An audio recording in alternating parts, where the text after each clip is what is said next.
Assalamualaikum warahmatullahi wabarakatuh. Hai, jumpa lagi dengan saya Muhammad Fauzi di kelas IPS.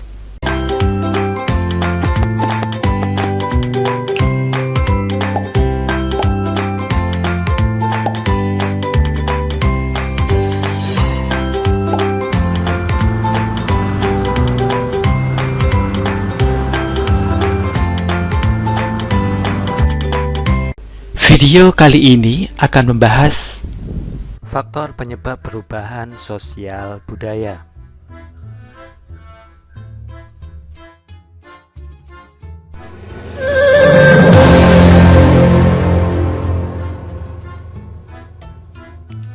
Perubahan sosial budaya terjadi disebabkan karena faktor-faktor sebagai berikut.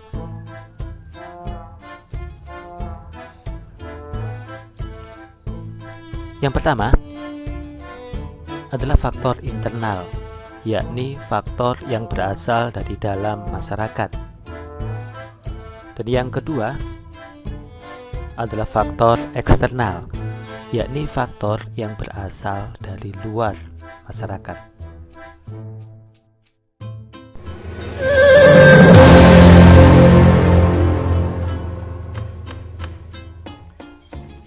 Faktor internal atau faktor yang berasal dari dalam masyarakat itu sendiri terdiri dari beberapa faktor. Yang pertama, perubahan jumlah penduduk.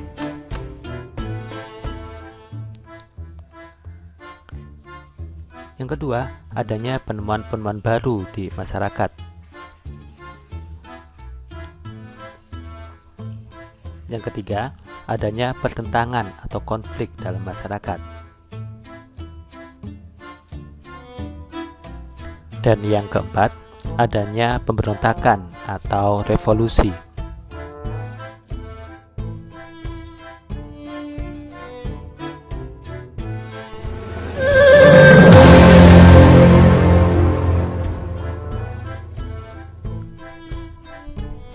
Faktor internal yang pertama adalah perubahan jumlah penduduk. Bertambah atau berkurangnya jumlah penduduk itu akan merubah tatanan sosial dan budaya masyarakat atau apapun yang berlaku di masyarakat. Contohnya, bertambahnya penduduk akan merubah jalanan yang dulunya sepi sekarang menjadi padat ataupun ramai.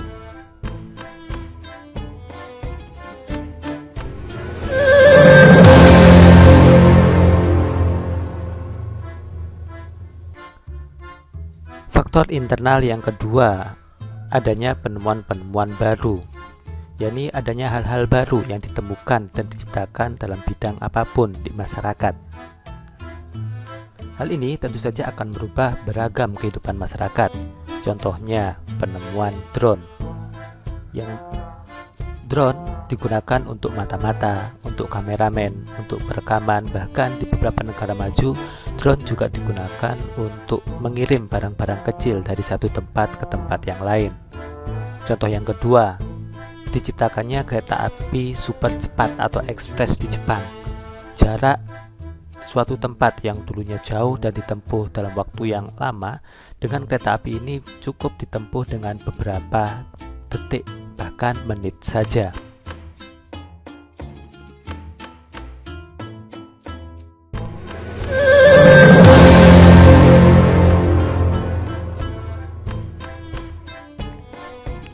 Faktor internal yang ketiga, adanya pertentangan atau konflik.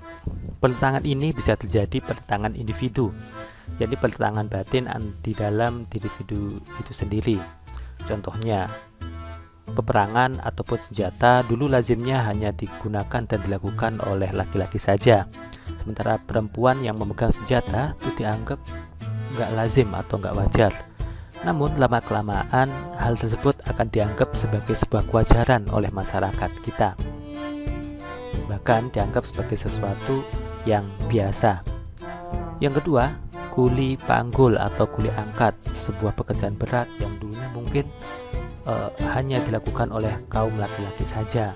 Namun dewasa ini banyak perempuan-perempuan yang justru menjadikan kuli sebagai salah satu pekerjaan dan dianggap sebagai sesuatu yang udah biasa. Selain itu, ya pertentangan juga terjadi antara individu satu dengan individu yang lain. Hal ini umumnya terjadi karena adanya perbedaan pendapat. Selain itu, juga terjadi pertentangan antara kelompok dengan kelompok yang lain.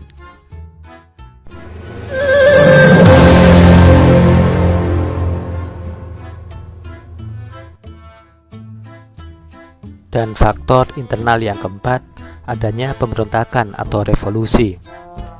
Contohnya revolusi yang terjadi di Prancis. Beramai-ramai rakyat menyerbu penjara Bastille, menangkap bahkan menghukum mati beberapa bangsawan, bahkan Kaisar Prancis itu sendiri. Hal ini tentu saja dilakukan oleh rakyat ya, ketika rakyat udah nggak tahan lagi dengan kekuasaan tirani atau monarki yang selama ini dilakukan oleh Kaisar Prancis. Akibatnya, kehidupan masyarakat Prancis yang awalnya monarki menjadi demokrasi. Di Indonesia juga pernah terjadi pemberontakan APRA atau Angkatan Perang Ratu Adil. Saat tentara ini menguasai beberapa kota-kota penting di Indonesia, tatanan kehidupan masyarakat pun berubah.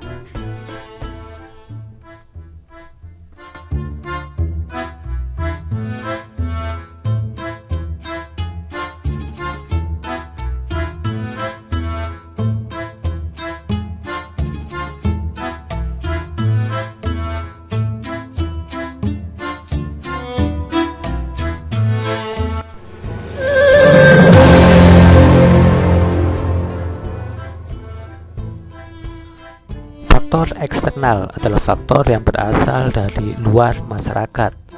Faktor ini banyak terjadi dan terdiri dari beberapa. Contohnya, faktor lingkungan alam.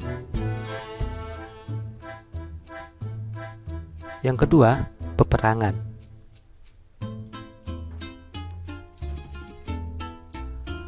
Dan yang ketiga, adanya pengaruh kebudayaan masyarakat lain.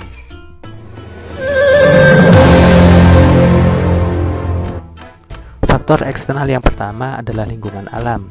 Nampak pada gambar ya sebuah contoh gunung meletus. Saat Gunung Agung di Bali meletus, areal paparan lahar atau kawahnya merusak dan menutup puluhan desa bahkan kecamatan. Sampai-sampai semua ladang, sawah, jalan, dan apapun kehidupan ekonomi masyarakat macet. Pemerintah kemudian memindahkan bahkan melakukan transmigrasi bedol desa sebagian besar masyarakat Bali ke berbagai wilayah Indonesia yang dirasa aman. Contoh yang kedua, saat terjadi tsunami Aceh, kehidupan ekonomi macet total karena semua bidang-bidang dan aspek-aspek ekonomi rusak parah. Nggak hanya itu, beberapa aspek-aspek pekerjaan seperti pegawai, dokter, guru itu pun terkena imbasnya. Bahkan pasca tsunami Aceh, pemerintah membuka lowongan besar-besaran posisi pegawai negeri di berbagai sektor dan bidang.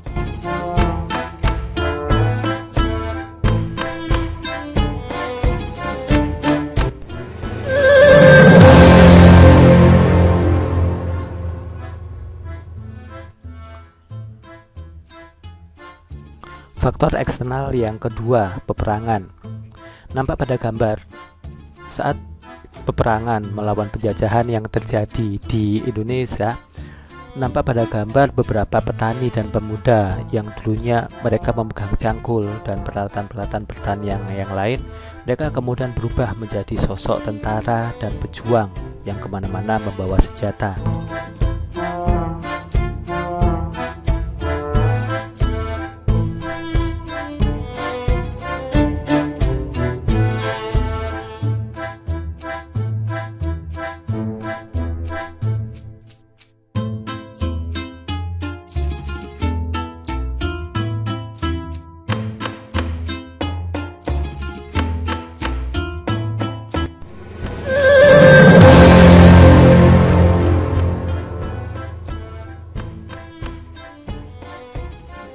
Faktor eksternal yang ketiga, adanya pengaruh kebudayaan masyarakat lain.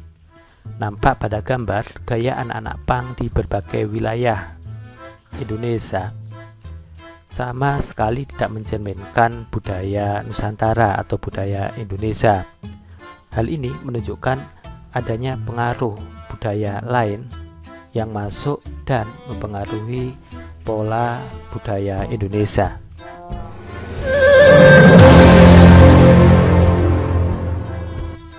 Tugas: jelaskan gambar-gambar berikut apakah ada kaitannya dengan materi yang sudah kita pelajari di atas.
Demikian pembelajaran dari saya, semoga bermanfaat untuk kita semua.